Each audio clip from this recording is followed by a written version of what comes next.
گوالے کا ایمان افروز قصہ۔ سبحان اللہ۔ لاہور کا ایک گوالا تھا۔ اس نوجوان کے دل میں حج کرنے کی بہت طلب تھی۔ چنانچہ جب لوگ حج کر کے واپس آتے تو وہ ان سے بہت شوق اور محبت کے ساتھ ملتا، سفر حج کے احوال پوچھتا، حتیٰ کہ اس نے حج کے موسم میں لوگوں سے پوچھنا شروع کر دیا کہ لوگ حج پر کیسے جاتے ہیں۔ کسی نے اسے بتا دیا کہ حج کے لیے کراچی سے جاتے ہیں اور اس کو اسٹیشن بھی پہنچا دیا۔ اب وہاں اسٹیشن پر پوچھتا پھر رہا تھا کہ مجھے کراچی جانا ہے، کراچی کیسے جائیں؟ وہ کئی دنوں تک لاہور اسٹیشن پر پھرتا رہا۔ بالآخر ٹرین کے کنڈکٹر نے سوچا یہ بیچارہ کئی دنوں سے پھر رہا ہے، لہٰذا اس کے ساتھ کچھ تعاون کرنا چاہیے۔ چنانچہ اس گوالے سے کہا کہ تم میرے ساتھ ٹرین میں بیٹھ جاؤ، میں تمہیں کراچی لے جاتا ہوں۔ اس طرح وہ ٹرین کے ذریعے کراچی پہنچ گیا۔ کراچی ریلوے اسٹیشن پر پہنچ کر پھر سے پوچھنا شروع کر دیا کہ مجھے حج پر جانا ہے، کیسے جاؤں؟ کسی نے اسے حاجی کیمپ پر جانے کا راستہ بتا دیا۔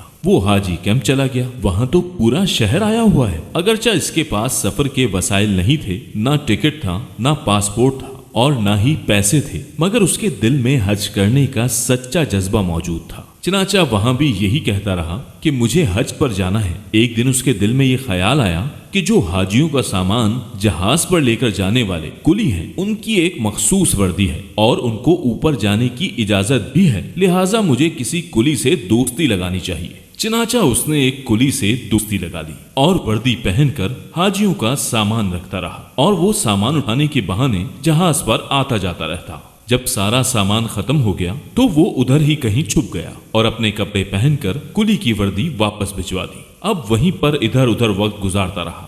لوگ تو اپنے کمروں میں بستر پر سوتے اور وہ بیچارہ بیٹھ کر وقت گزارتا۔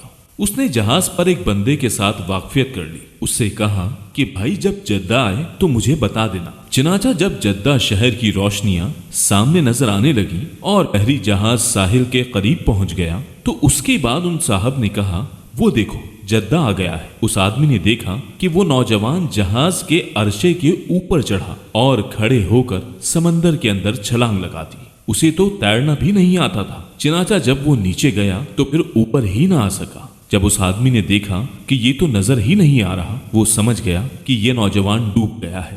اس نے سوچا اللہ کو یہی منظور ہوگا۔ جب اس آدمی نے حج کیا اور طواف زیارت کے بعد حرم شریف سے باہر نکل رہا تھا تو اس نے دیکھا کہ وہ گوالا بھی حرم شریف سے باہر نکل رہا ہے۔ اس آدمی نے فوراً گوالے سے پوچھا آپ وہی ہیں نا جس نے سمندر میں چھلانگ لگائی تھی؟ وہ کہنے لگا ہاں میں وہی ہوں۔ وہاں ایک دوسرے سے خوب ملے۔ اس نے گوالے سے پوچھا تمہارے ساتھ کیا بھی تھی؟ گوالے نے کہا میرے ساتھ چلو، میں تمہیں آگے جا کر بتاؤں گا۔ چنانچہ وہ آدمی اس کے ساتھ چل دیا۔ جب وہ باہر نکلے تو دیکھا کہ ایک بالکل نیو کار کھڑی ہے اور ڈرائیور انتظار کر رہا ہے۔ دودھ والا کار کے اندر بیٹھا اور ساتھ اس آدمی کو بھی بٹھا لیا۔ ڈرائیور ان کو ایک مکان کی طرف لے گیا جو بالکل نیا بنا ہوا تھا۔ اندر جا کر دیکھا تو کوٹھی سجی ہوئی ہے۔ گوالے نے اسے ایک جگہ پر بٹھایا اور نوکر سے کہا کہ مہمان کے لیے کھانے پینے کی کوئی چیز لے کر آؤ۔ چنانچہ وہ مشروب اور پھل لے آیا۔ اس آدمی نے حیران ہو کر پوچھا بھائی مجھے بتاؤ کہ قصہ کیا ہے؟ وہ کہنے لگا میں تمہیں قصہ بعد میں بتاؤں گا، پہلے یہ دیکھو کہ یہ کار بھی میری ہے، ڈرائیور بھی میرا ہے اور مکان بھی۔ اس نے پوچھا کہ یہ سب کچھ تمہیں کیسے مل گیا؟ تو اس نے جواب دیا یہ تو راز کی بات ہے، کیونکہ تم میرے محرم راز ہو اس لیے میں تمہیں بتا دیتا ہوں۔ اور پھر وہ کہنے لگا میرے دل میں اللہ کا گھر دیکھنے کا بہت شوق تھا اور اس شوق اور محبت کا مجھے یہ صلہ ملا۔ جب میں جدہ پہنچا تو میں نے کہا اے اللہ بس میں اپنے آپ کو تیرے حوالے کرتا ہوں۔ یہ کہہ کر میں نے چھلانگ لگا دی۔ مجھے تیرنا تو نہیں آتا تھا، بس ایسے ہی ہاتھ پاؤں مارتا رہا۔ نتیجہ یہ نکلا کہ مجھے لہر خود ہی دھکیل کر ساحل کی طرف لے جاتی رہی۔ میرے اندر بھی پانی چلا گیا اور میرے ہوش اڑ گئے۔ جب میں ساحل پر پہنچا تو نیند اور بے ہوشی کی حالت میں تھا۔ میں باہر نکلا اور وہیں لیٹ گیا اور جب میں اٹھا تو صبح تہجد کا وقت تھا۔ میں نے ادھر ادھر دیکھا تو باہر جانے کے سب راستے بند تھے۔ ساحل کے ساتھ ساتھ گرل لگی ہوئی تھی اور آگے دروازہ بند تھا۔ میں وہیں گرل کے پاس بیٹھ گیا تو میں نے دیکھا کہ اس گرل کی دوسری سمت کوٹھی نما ایک گھر ہے اور اس گھر کے صحن میں ایک گائے بندھی ہوئی ہے۔ دو آدمی اس گائے کا دودھ نکالنے کے لیے آئے، مگر گائے ان سے مانوس نہیں تھی، جس کی وجہ سے وہ گائے ان لوگوں کے قابو میں نہیں آ رہی تھی۔ وہ دودھ نکالنے کے لیے بیٹھ گئے لیکن گائے انہیں بیٹھنے ہی نہیں دے رہی تھی۔ وہ بڑی مصیبت میں گرفتار تھے۔ ایک آدمی گائے کو پکڑتا تو دوسرا تھن کو ہاتھ لگاتا تو گائے بھاگ کر دوسری طرف چلی جاتی۔ وہ تقریباً آدھا گھنٹہ اس گائے کے ساتھ کشتی کرتے رہے۔ میرا تو کام ہی یہی تھا۔ جب میں نے یہ منظر دیکھا تو میں نے انہیں آواز دے کر اپنی طرف متوجہ کیا اور اشارے سے کہا کہ اس کا دودھ میں نکال دیتا ہوں، لیکن وہ لوگ تو عربی بولتے اور سمجھتے تھے، اس لیے ان کو اشارے سے ہی دودھ نکالنے کی پیشکش سمجھ میں آ گئی تھی۔ انہوں نے کہا آ جاؤ۔ میں نے کہا یہ جنگلہ ہے، میں تو نہیں آ سکتا۔ اللہ کی شان کہ وہ کوٹھی اس کورٹ کے ڈائریکٹر کی تھی۔ اس کا ایک بیٹا تھا۔ ڈاکٹر نے اسے ہدایت کی ہوئی تھی کہ اپنے بیٹے کو گائے کا دودھ پلایا کرے۔ اس نے اسپیشل اپنے بیٹے کے لیے وہ گائے رکھی ہوئی تھی۔ گائے کے اندر دودھ تو ہوتا تھا مگر وہ نکالنے نہیں دیتی تھی، جس کی وجہ سے ڈائریکٹر اور اس کی بیوی کو بڑی پریشانی تھی کہ بچے کو دودھ پورا نہیں ملتا۔ اب جب میں نے اسے کہا کہ میں گائے کا دودھ نکال دیتا ہوں تو ان دونوں نے جا کر ڈائریکٹر سے کہا کہ یہاں جنگلے کے اندر مسافروں میں سے ایک آدمی کہتا ہے کہ میں تمہیں دودھ نکال دیتا ہوں۔ اس نے کہا یہ چابی لو اور جاؤ جا کر اسے لے آؤ۔